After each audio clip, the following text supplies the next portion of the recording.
Modern aircraft carrying millions of people each day around the world, and space shuttles sending humans to the stars is modern thinking, right? These are examples of modern technology, but is there evidence that these incredible achievements existed on Earth thousands of years ago? What if we were to tell you there is? Would you begin to have to ask yourself if we were missing part of the story of the history of the world? Just how could ancient man have possessed knowledge far beyond that of our own history? Where did that knowledge come from?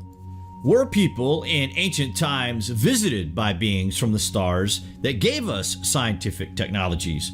Or was there a completely lost civilization here on Earth that spanned the globe that has long since abandoned the Earth?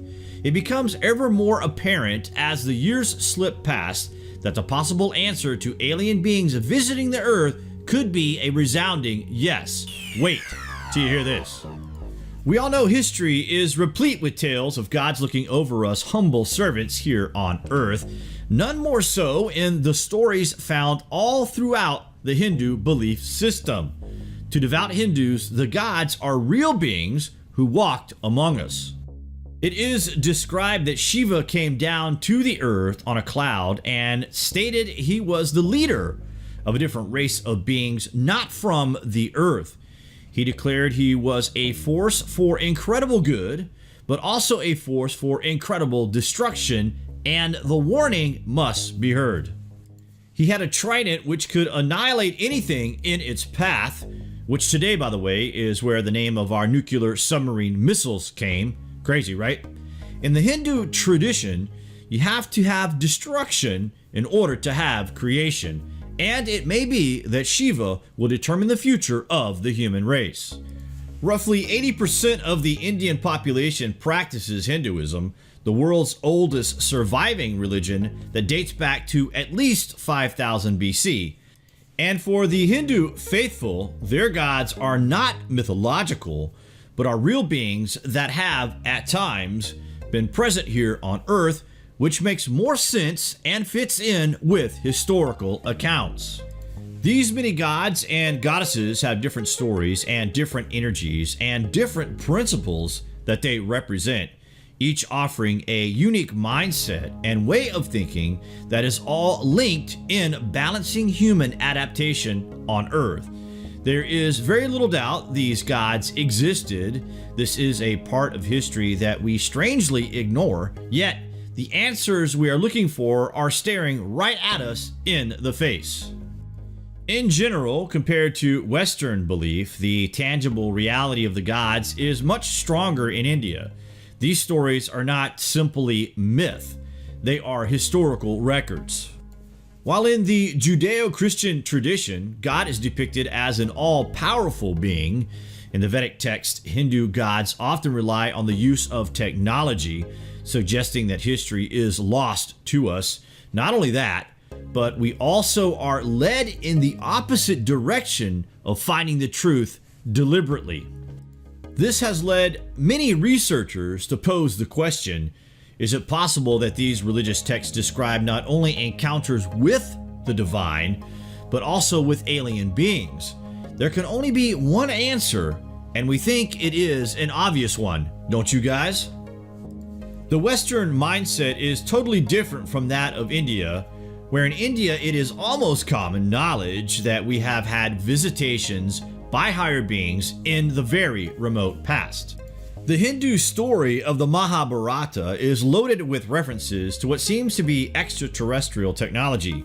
There are flying vehicles described in great detail, they have got weapons that are voice activated, and they have destructions of civilizations by what seems like nuclear detonation, all dating back beyond 12,000 years ago.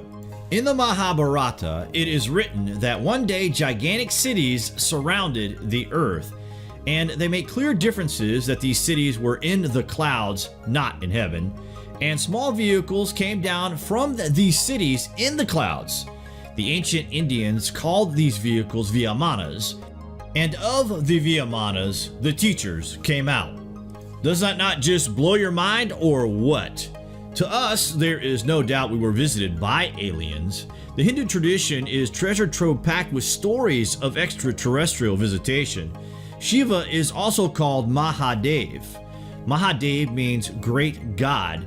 So he is God of gods. He's the head of all gods, and he's also the most powerful god. Shiva has a dual function. One of his functions is destruction, the other one is creation. Without destruction, there is no creation. We are approaching the beginning of a new future for mankind, so in a sense, it's the end of an era and the turning of a new page.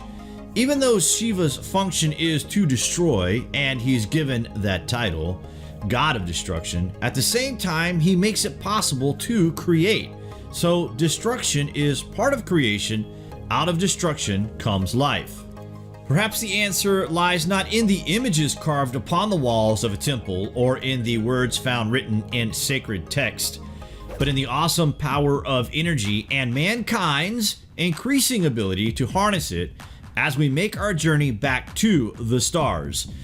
Civilizations were much more advanced than we give them credit, and literally more advanced than we are today.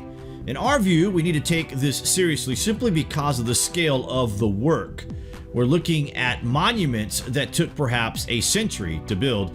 Even today, we have difficulty in considering such a project. It just boggles the mind.